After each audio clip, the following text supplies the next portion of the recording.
Okay, so that's when it comes to like who's actually a journalist and who kind of just picked up a camera and decided to go report on something. Because they know they're going to get paid. Yeah.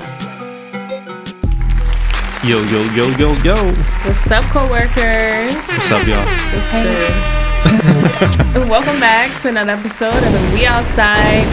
Okay. All right, with the bombs. Because we the bomb, you feel me? Yes, we are. Do they say that anymore? No. Oh. But I am your host, Dana. I am your co-host and co-worker, Aaron. Yes. And we have a special guest in the building, Miss Ennica. Shout out to Ennica. Shout out to Ennica. Drop a bomb for Ennica. Ennica is a video producer and a journalist, and she's pretty sure that she is open about any and everything we talk about. So we about to get to the shit. Yeah, we about to get into it. I think he kind of put a little too much extra sauce on that. Of course, nah, she deserves right. extra sauce. Yeah. First off, every time I have a friend of mine to the show, I got to give you a little background of why they make my life difficult. So, Damn. I don't know if y'all know the Key and Peele skit, the you done messed up AA Ron. No. The substitute teacher skit. Yeah. Oh, yeah. So know I what never it is. heard of this skit until this individual, what was that, freshman year of college, she decides, hey, AA Ron, the first person I've ever heard say it. So I'm thinking like, oh, this little skit, it's cute. Yeah. Yeah, every fucking day of my life. Sorry, grandfather. Every fucking day of my life. You done messed up, AA Ron, but I can never forget Ennica for that. Yeah. So I Ennica, appreciate thank you for coming on. How you feeling today? I'm feeling good. Yeah. I'm a little excited. Actually, Yeah. I'm very excited. I'm a Yeah, little we're excited to have Yeah. you here. Yeah, especially as somebody special. that, Thank you for that having me. likes our podcast, that supports us. So. Yeah, I noticed you comment on some stuff too, I do. right? You like, I you like support. it. Yeah, I try we- to support everyone. We love that. Okay, so let's get started with the icebreaker hot takes portion. Ooh. Okay, so the first question is social media breaks and why it's important. So do you guys take social media break? Oh my God, I can't talk. Sorry. Do you guys take social media breaks, and if so, why? Yes, Okay. because social media is not real. Yes. What camera to look into? It's not real. It's not. Just But, look at her. I think it's just essential to kind of remove yourself from a reality that you kind of create for yourself online. And granted, like, it's a nice portrayal of yourself, but that's not your whole self. So you always got to pull back and just release, not always reach for your phone. There's nothing there that's that pressing that you got to be taken away from. Like, I love that. mental health is important, so you got to give yourself a break from everything, and that includes social media. It's vital. Well, me and Dana had a episode a couple weeks back, and we talked about, is your persona real or fake on social media? So I do think that because you have that air of fakeness, that it might be possible that you should take a break. But I don't believe I need to.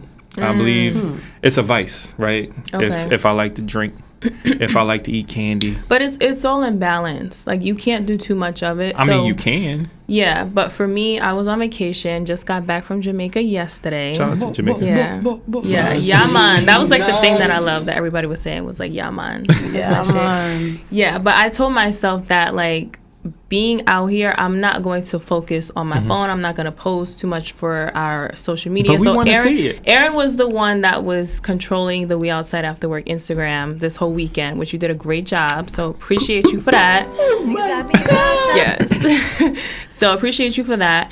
But there were moments where, especially in the morning, that I had to myself. I was doing a lot of reflecting and watching the sun come up and like just being in the moment and not having to like realize, like, reach for my phone. That to me was the best part. And yeah, like you said, it is fake and it is a simulation for the most part, and it's not really the actual perception of how people are. So I think it is good to know like what's real and what's fake, and to you know, disconnect from that every now and then. You have to remind yourself it's a tool. But I It's also definitely a do tool. think that since we are so invested in the echo chambers of being involved in all the things we agree with, social media gives us that sense of validation. So it's like a lot of people want to be around the shit that they want to see and they want to feel. So to call it fake, I believe that's real, but it's like some people are so enamored by the fake. So I don't know if I want to necessarily avoid that. I want to lean into it because it makes me feel good. It's a high. Like, And granted, can we really say it's fake? I mean, of course, stuff To is an staged extent. because you're, of course, putting on for someone else, but Yeah. it's maybe not fake to the person who's posting. Like some people's whole livelihoods is social media. That's why you got to remind yourself that it is just a tool. It's all how you utilize it in your life. It doesn't have to be the core existence. Like, yeah, and just to add to that, I think some people like they have to constantly be on social media. Like they don't really have people skills to where it's like they can communicate and talk to you face to face without feeling uncomfortable. And it's like, well, on social media and on the phone and through text, like you're a good time, but like in person it's not that same energy. So for me, it's like you have to know how to actually like communicate to people face to face and in person, and then, you know, social media as well. And that's crazy because social media creates a lot of dating. Like a lot of individuals who, I can't necessarily meet you in person, so let's go on Hinge or let's go on Bumble or whatever the case may be. But you have bad experiences. Child. Have you used dating apps? I gave myself 3 strikes. I did. I used Tinder a long time ago in college. Same. That was a horror show. Yep. It's the first time I saw like a profile picture as a penis and a chastity belt, and I just yeah. Oh my god, I've never actually seen what that looks like. You don't need to see what it looks like. I'm gonna take your word I don't for think it. I want to see it. That's gross. But to give credence to our second hot take question, first date killers. Like, you gave 3 strikes, so that means that you had 3 bad opportunities. What were the 3 strikes? I'm curious. Like, what? Okay, was well, I meant the 3 first strikes in the sense of like I tried Okay. Tinder, Bumble, and Hinge. Okay. And I just It I wasn't thought you for gave three strikes to 3 different dudes. Like, yo, it's done. I'm done. I'm done. no. dating. Turn-offs for me are very simple, honestly. Like, What are they? What are your turnoffs? dirty fingernails. Ooh. I can't yes, that's stand disgusting. dirty fingernails. To Yeah, me, it because tells me of that you don't hair. wash your hands. Yeah, and You then don't you wash your expect body. to just y'all can, And you don't want him touching the coochie with a dirty finger. like, come on, sanitation. I think cutting me off. If you're asking me someone who doesn't ask me questions as well, because I'm already naturally going to ask someone questions. It's just my being. But like, if you don't want to know about me, then why are we on a date? You should Exactly. be able to have 'Cause he's questions to trying to hold a hit. conversation. Like, you gotta hold a conversation. That was something that I actually brought up. It was like, I'm the type of person where I will ask about your life, your family, what you do for work, and in order to keep the conversation going, you have to reciprocate that. You have to ask me like, how about you? This sounds great. Like, what got you into this? And if you're not asking me stuff as well, to me, it makes me feel like you're full of yourself. You're doing this with everybody, and I'm just more so like, all right, I responded to her. Let me go to the next one. Like, I don't take it as genuine. And I don't think they actually care to be out with you. I think they just trying to get to that point where, you know, another notch in my belt. Like, and that's Try and that's kiss that. you where you pee. Yeah, I had a I recently had a conversation with one of my friends who was big on dating apps. Like, he was someone who would go on a lot of coffee dates with women. And he would That's actually very advocate. sweet. That's a very opportunistic gentleman. But it was to a point where everyone wanted to go on a coffee date. Like, he wanted to just fill them out in person to see if it was worth pursuing.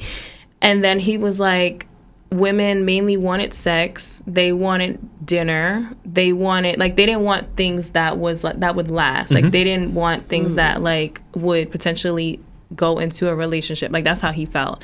But I was like, well, you know, if you're taking everybody out, like, why not take the time with one person to get to know them, like, over the phone, FaceTime and all of that. And then if you feel like you have enough in common, then meet them in person and, like, plan a date. It's a vetting process, though. It is a vetting process. But why do you have to talk, like, why do you have to take out everybody? was my Because he's thing. not. Like, No, he was. no.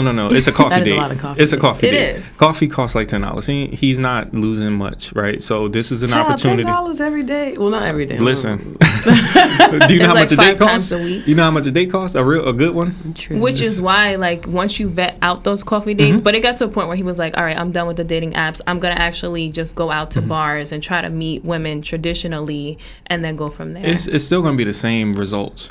And I also think can you say that? Because what I've gathered from the friends that I have and from the experiences that I have is so many people deal with the bare minimum and they're happy with it. So if all I'm doing is taking you out and now I done gave you the greatest coffee date experience of your life, like, I didn't even do nothing. Like, I didn't impress myself impressing you. Yet you over here are head over heels over me, and it's Who like is head over heels after that's how a coffee these date? that's how these girls be. I mean, Yeah. some people like to be treated in the bare minimum, you. but the bare minimum is like opening the door for someone. Yeah. Sometimes it's like, And- oh my God, he held the door open for me. Yeah. Like, oh. But y'all fuck with that. I mean, yeah, I that's don't just fuck with that. To that's me, that's gentlemanlike. basic. It's just, yeah. Opening a door is basic. That's not gonna get me Like, all if in you- the fuss. Exactly. To me, it's like if you plan a date, if you want to like talk after the date and actually, like you said, ask me questions to get to know me, to me, that sparks my interest. Like, that keeps my attention. And then if it just gets better from there, I'm like, oh, okay, let me focus on this person. So that's how I operate. So what beyond that isn't the bare minimum? What's not beyond that is when you check in with Mm-hmm. me, you actually want to know how my day was. You plan to make time because everyone's busy, right? Everyone Mm-hmm. has like a loaded schedule. We're all still trying to like build our legacies and like foundation. But if I know you're busy and you still just like hit me up to say, oh, I hope you have a great day. Mm-hmm. Oh, what's your schedule like this weekend? Like, I want to plan something because I recently had that as well. Someone definitely has my attention. And yeah, like to me, that was like, oh, okay, like this person is actually trying to take this serious into the next level. Shout out to him for doing more than a bare minimum, brother. I appreciate it. He watches. Oh, okay. Hey. Well, make sure you He watch the stuff from supports. doing the bare minimum because I'm watching you now because that's my friend. But again, we got a guest in the building, so Yeah, let's talk about Ennica. so let's get into Let's it. get into you. So you are a video producer. Yes, I am. What's making TV like? Like, what'd that look like? Well, okay, so I work mainly in like the news of it. So, damn, where should I start?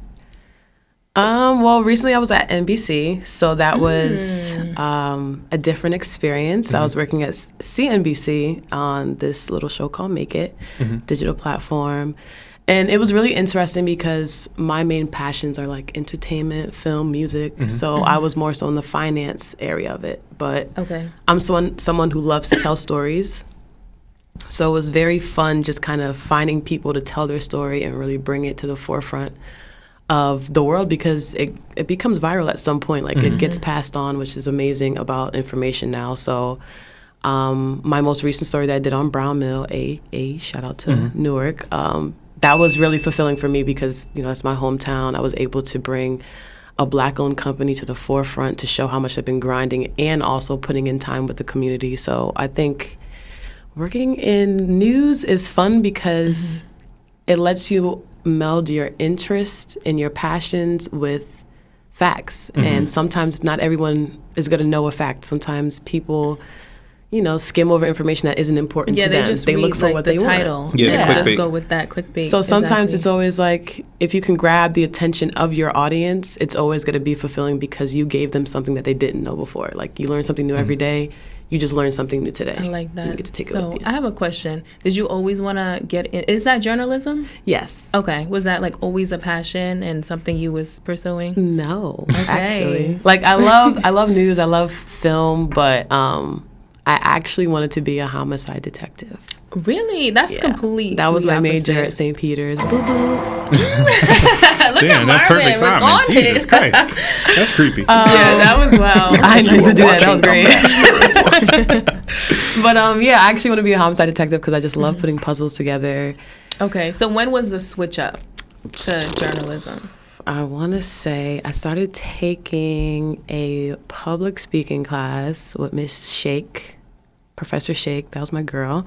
Okay. And she was like, I have a real talent for writing, which I knew already. I love to write, but I also realized after taking an ethics class that was ran by a white woman, it was just really hard to kind of see how, like, I want to help, and if I can't physically be able to help, it's just so much red tape and yellow tape that goes into the criminal justice system. I feel like I would never, ever, I guess, give my full potential. Okay. So I was like, how can I pivot? And my best friend, actually, Melly, hey, Mel. Hey, Mel. She was like, yo, how about you look into, like, investigative journalism or something? And I'm like, all right. So I minored in communications, and then I did this story about Jersey City and the graffiti there and how I was actually trying to turn graffiti into more of a welcoming mat for gentrification in Jersey City, to build more popular buildings in certain areas to make it more up and coming.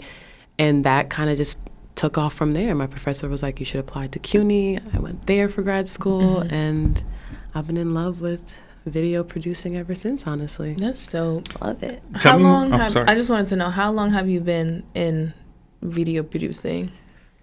How long has it been? I guess I'll say since 2017. Okay, so it's been a minute.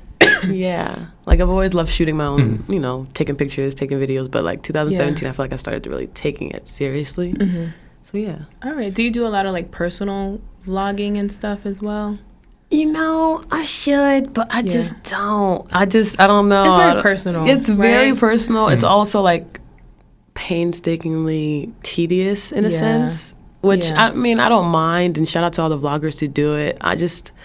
I don't see myself sitting in front of a camera one day like, I just came to you guys. I tried to do that for a minute. It was actually back in 2017, 2018 when I first moved out on my own out of college.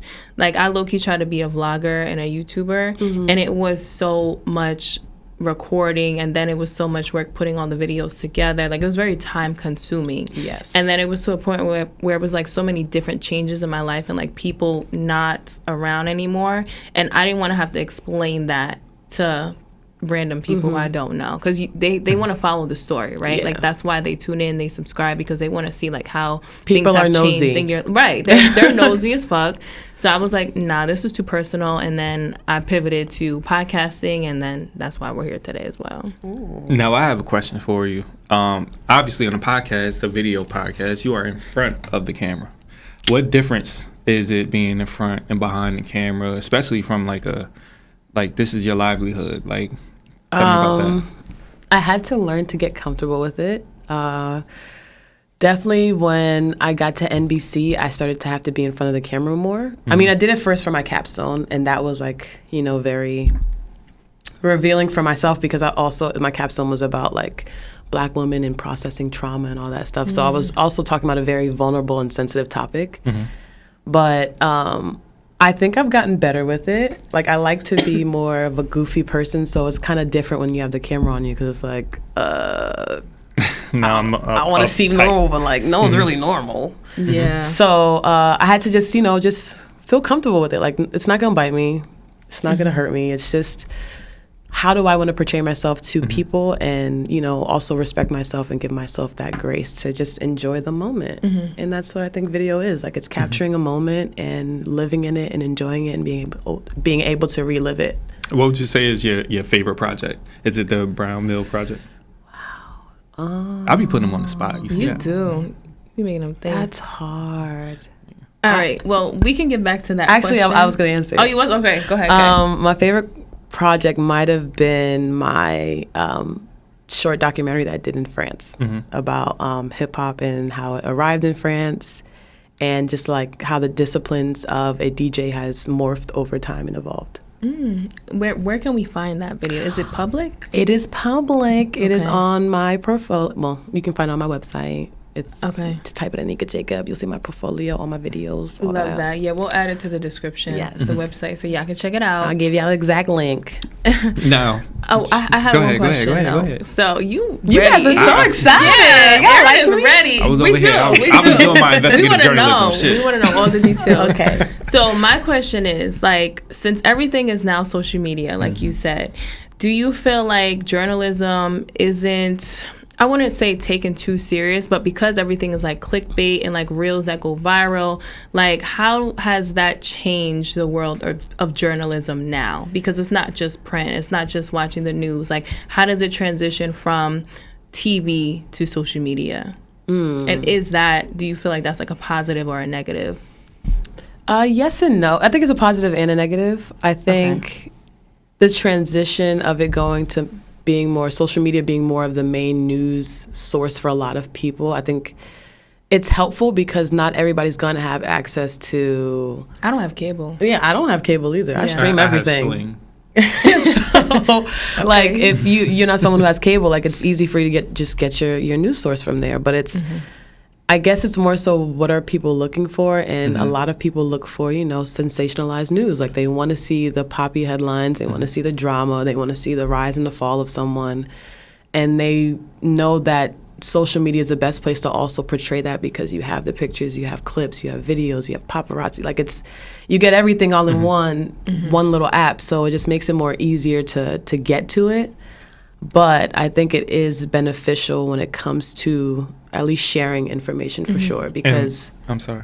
No, it's just fine. Go ahead. And like we talked about with the echo chamber, if all my social media is the same shit, even the clickbait, it's like I want the same shit. I don't want, if I'm a Trump supporter, I don't need to make this political, I don't want to hear about the liberals unless you are disrespecting the liberals. I don't want to hear about Ukraine unless you're disrespecting Ukraine. So everything social media generated through the algorithm and is the what I'm algorithm, get. right? Like the algorithm will always show you stuff that you keep clicking on. So then it's like, do you want to keep hearing about what's going on in the war? Yeah. Do you want to keep hearing about celebrity gossip? Like, no, I want to get like new information, but does it actually change, or is it just based off like what I'm clicking? And that's based on the person though. Like, I'm someone who I follow multiple news sources. Like I like fashion, so I'll follow Vogue, I'll follow WWD, I'll follow Vanity Fair. Like, I always want to have multiple sources of information, because not everyone's going to write the same, not everyone's going to have the same opinion.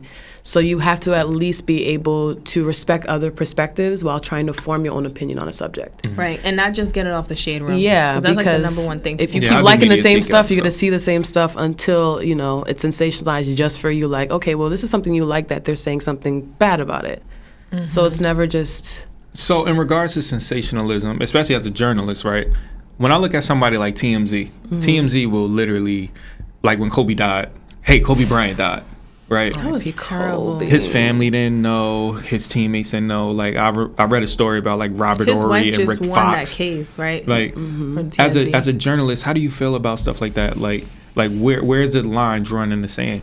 Okay, so that's when it comes to like who's actually a journalist and who kind of just picked up a camera and decided to go report on something. Because they know they're going to get paid. Yeah. Like, I feel like true journalists, I'm not saying that you can't, you know, create the values or build the values of a journalist or what it means to report on the news, but I think it's important to have ethics and morals. Like, this is a death that people are going to mourn, not only the family, but the world. Like, this is someone who was a father to a lot of young men, who was a father to daughters, who was a husband, a wife, a wife, a husband, a son. Like, it's just, you have to respect people's space and privacy, because, yeah, you want to get the story out first, you want to beat people to the punch, but it's also like, you have to give people that time and space to also grieve or process information. It's not just about, oh my God, I'm going to be the first one with the story. Yeah, it's fine, but like, are you going to have also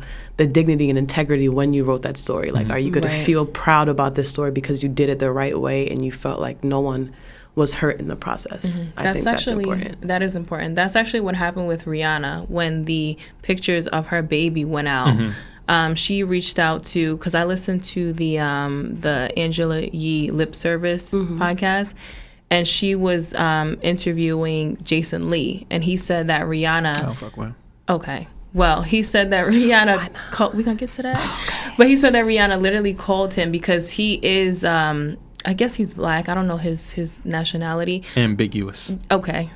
But she reached out to him because she was like, I want you to be the first people to release these pictures of my child. So I'm going to reach out to you before they drop it, because it was on some, like, they don't care if she doesn't want them to release pictures. They're going to put it out because they were the first ones to get these pictures. So I thought that was fucked up. But why do people feel the need to need this information? Like, that's private. Because you're a celebrity. But, but even if I'm a celebrity, like, if you feel a way about yourself being in these situations, why would you subject other people to this type of shit? People don't care. That's also why when celebrities go through the airport or they're doing personal stuff with their families, and then fans come up and they want to take pictures, they want to just be like, hey, can you just like take this quick picture? And the celebrities are like, no, like I'm having this moment. I don't mind that at all. But people, they get offensive. They're like, oh damn, like they were mean. Now all these stories.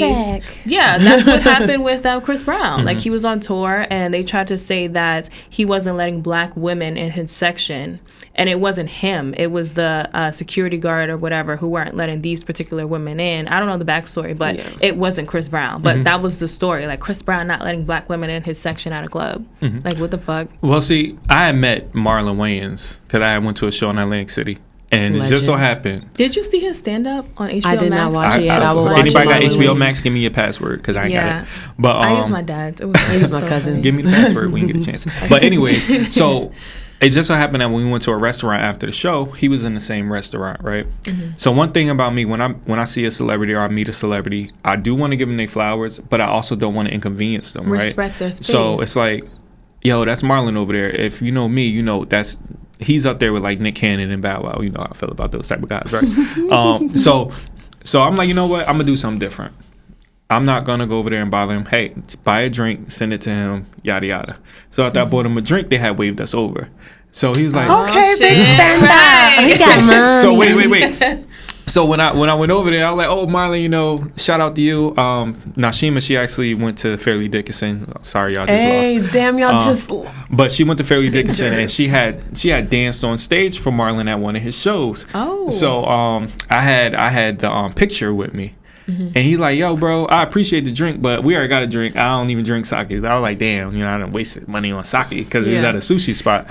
But he was like, yo, I appreciate that, you know, appreciate you giving me my space. So then Ashima showed him the picture. He was like, oh, shit, I remember you. Marlon, you funny because you don't remember her ass. But it's like, give people their space. Like, I know they celebrities. I know they want their privacy.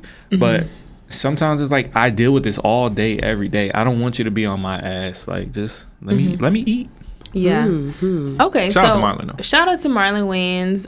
But Ennica, I want to ask you a direct question. Since you are a Black woman in media, you would say, okay. So any suggestions or advice you would give to any up and coming young woman or a young Black woman trying to get into that industry? Oof, girl, child, network. Network. Okay. That's key. Like, That is it key. is really key in this industry because you will always see a face again. Like, no matter where you go, especially on LinkedIn, which I love about it because, like, you can see who you are already friends with or connected with through LinkedIn who works at a certain position if you're looking about changing jobs or something of the sort. Like, use people as a resource because if they want to help, they will help. Like, that's just plain and simple. Like, I'm always someone who's like, yo, if I can connect you with someone else, I will try. Like, if you have a friend who needs advice or a question, I will try and answer it the best that I can at that moment in time. So it's just, I think, mainly look for different programs, reach out to people on social media. I am quick to DM someone. I'm quick to, like, if I need help, I have a question, I just want to, even sometimes just say like, yo, thank you for the talk you had at this symposium that I went to. It was amazing. Yeah, reaching out goes a long way. Reaching out goes a long way. It's like writing a thank you note after applying for a Interview, job. It's like, exactly. or interview. It's Yeah. just the courtesy and sincerity that you truly did take something from them in that moment. So always that. network. Love that. Do you have any negative experiences of networking in the industry? Like gatekeepers. Let me think. We can go back to it. I don't know. I feel like I probably have, but like I'll be so oblivious because I'm just gonna get what I want anyway, and I don't really. That's a bar. That's see a it. go-getter. Yeah, that's a Like, go-getter. I don't know. I'm someone who always like, has sorry, your some. negativity didn't Right. affect me. It don't Not at affect my all. space. Force field. Love that. Love that I just. energy. Yeah, I'll have some like moments of like, damn, is someone plotting against me? But it's also like, man, I've been in so many different situations in my life that I'm supposed to go through and just obstacles I'm supposed to overcome that at this point it's like, okay, if this is a problem, I'm just meant to overcome it. Maybe it's personal towards me. Maybe it's not. I'm not going to see it either way. I just know it's a problem that needs a solution. Right. Yeah, figure let's it speak out. on that. Like, just your path and your journey. Do you feel like, because I'm very, like, connected to just, like, the moons and the stars and signs from the universe. Like, that's, like, my thing. I'm a Scorpio. Oh, I'm a And I came to Pisces. get managed. water, No one water. looking Water, good water. when you start I speaking think you're Spanish. a fire, right? I'm a Sagittarius. I don't know what that means. I don't know what that means either. I only I worry think about it's fire. I think it's fire. But We try this all the time. I'm gonna Google this shit. I promise. you gotta know. I'm gonna do at my least NATO your charts. stuff. Yeah, you need to know Yeah. your basic I'm a things. Venus DeMillo. I'm a rising Virgo, I'm a Sun I'm a in rising Scorpio, Sag. Aquarius, and Moon. Wait, Moon in Aquarius. Okay. I'm a rising Sag. My moon is, I think my moon is a Scorpio. I gotta double check. Oh, But yeah. child. Man, the I moon have just be in the crazy. sky and shit moving. That's what I know about Yeah. the I moon. just floating around. But do you pay attention to that? Like when one door closes, another one opens with like better opportunities and stuff like that? Because I think that kind of goes along with you saying like I don't pay attention to the negativity. Like I think it's just your energy as well, right? Like you're just always thinking positive and Yeah. like it wasn't meant Don't to get be. me wrong, I be a sad girl. Like seasonal okay. depression be hitting me like a nice little wave, child. Oh, but okay. But you move past it. you though, got right? it's You like have it's to. just everything's gonna come and go. So you kind of just have to remind yourself that you are capable. Like you didn't get here just by happenstance. Like you're at this point in life because you made choices and you worked towards this moment. So what do you want to get to next and how do you get there? Like plan it out, figure it out, whether it's you asking for help, which is never be above asking for help because help is there I've always to be struggled with used. that. Yes. I have trouble too, but listen, I'm trying to get into like, listen, I need help.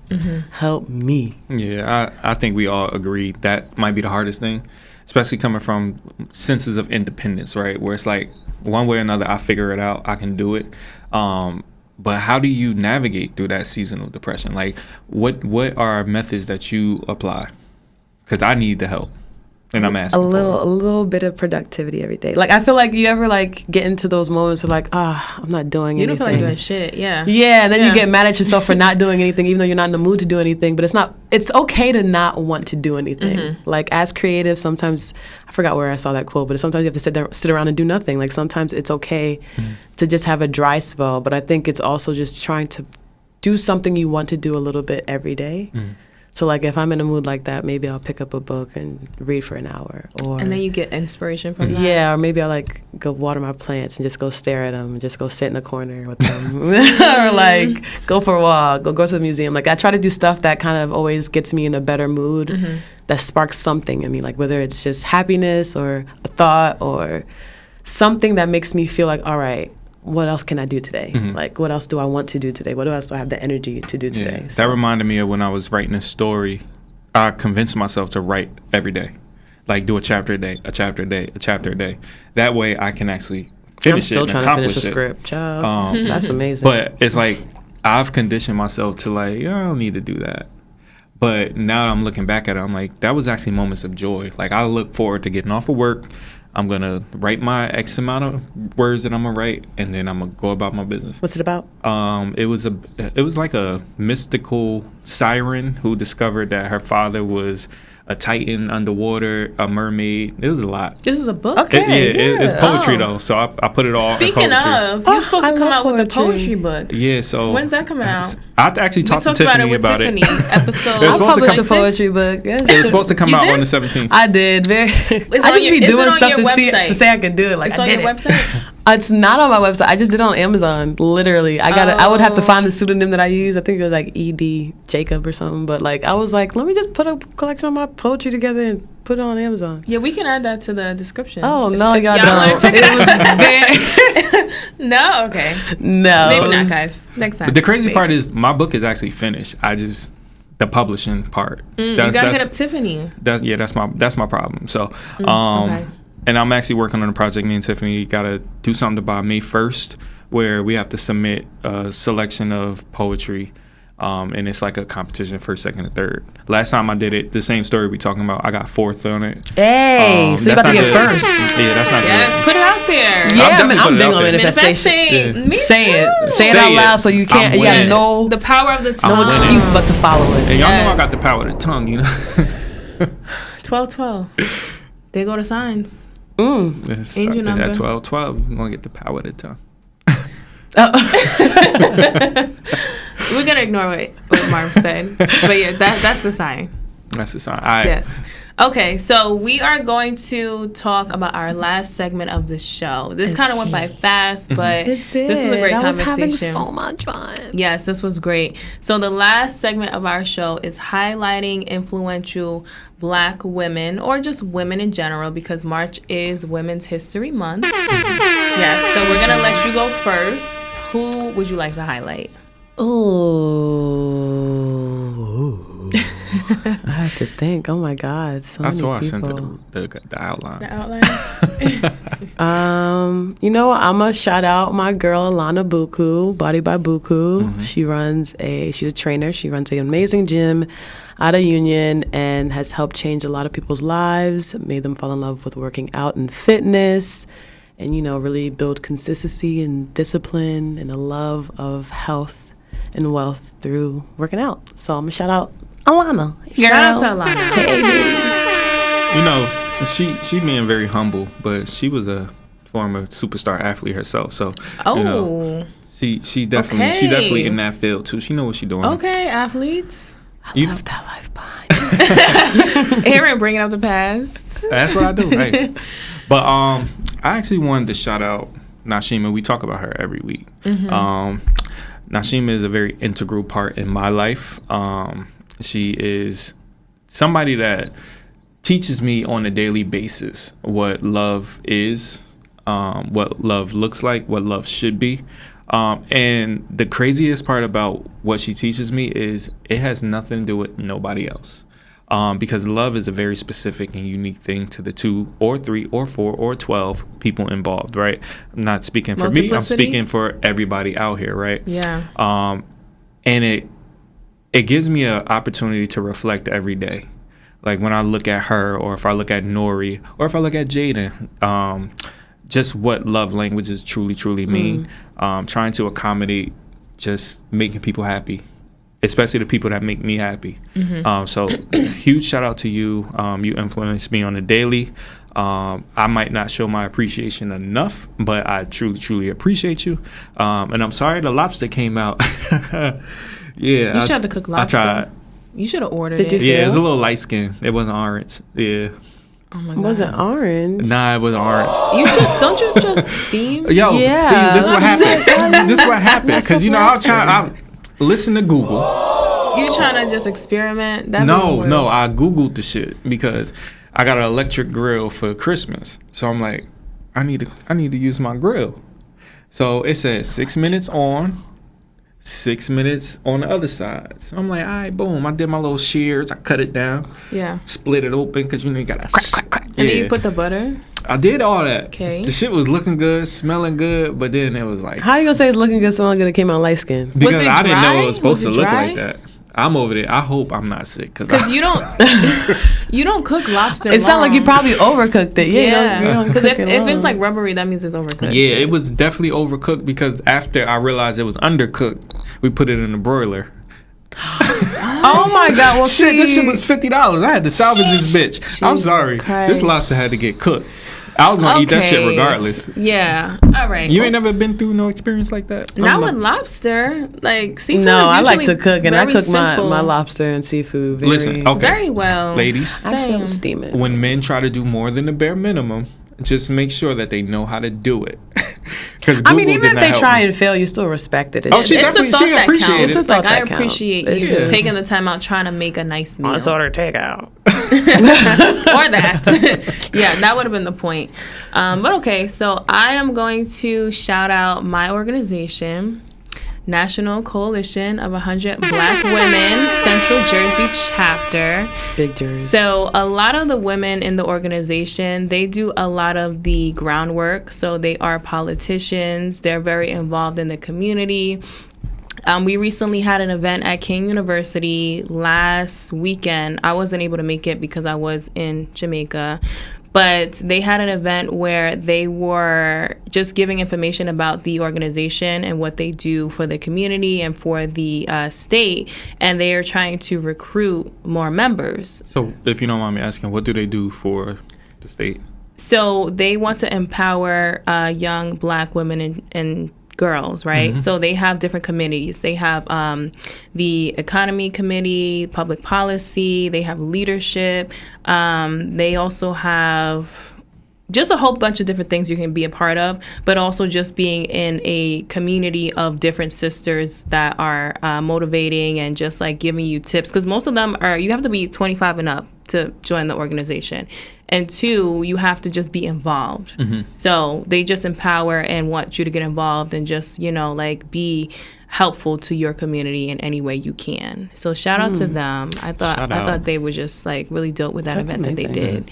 Yeah. So Can I give one more shout out, actually? yeah, go ahead. Oh my God. So shout out to my girl Monica Perconte at Rolling Stones. Rolling Stones staff writer, music journalist. She's amazing. She's been working very hard. And I just want to let you know, you're doing great, sweetie. You don't want camera to look at. Did she do the rap list? Because if she did the rap list, then you are not doing She great, probably sweetie. gave like a quote or an insert to it, but she's done so many good projects. Like when Isaiah Rashad was dropping, The House Was Burning, she went out there to go chill with his family and interview him. Like she's done a lot of great work, especially in the Afrobeat sector of music. So yes, shout out to you, girl. Keep going. Shout out to you.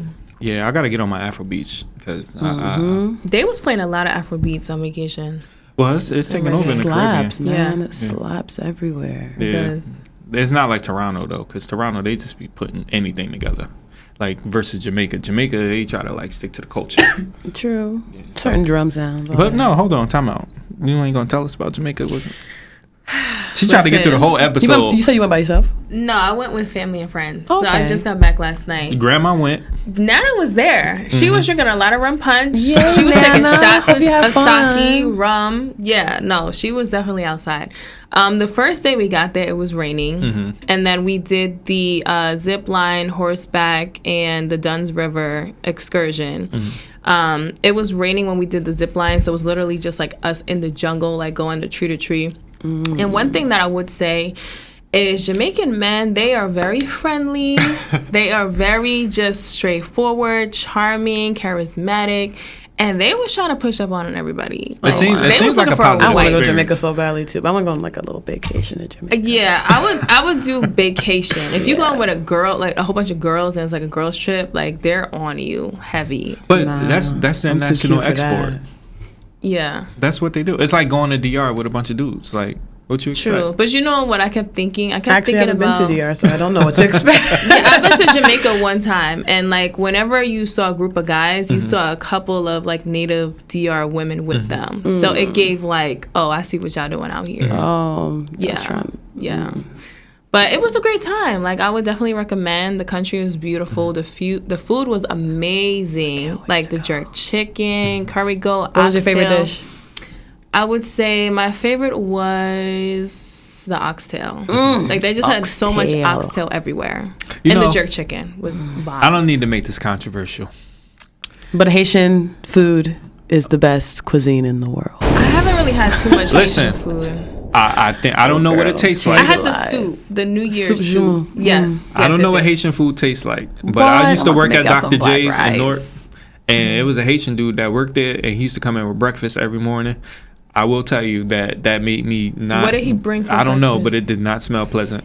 Oh. Probably on sauce, probably some fish or something. Yeah, it didn't smell pleasant. It was. Child, the best cuisine. It probably tastes really good. Like I've never had it, but I do want to just definitely get into the Haitian food because they say it's really good. They said Nigerian food, like the rice and all that I stuff. heard So- Caribbean food though in general. It's Yeah, just good. we just And got African something in food. our wrists. It just flicked better. It just flicked better. Yeah. I actually had some Jamaican food yesterday, and it was not good. Oh.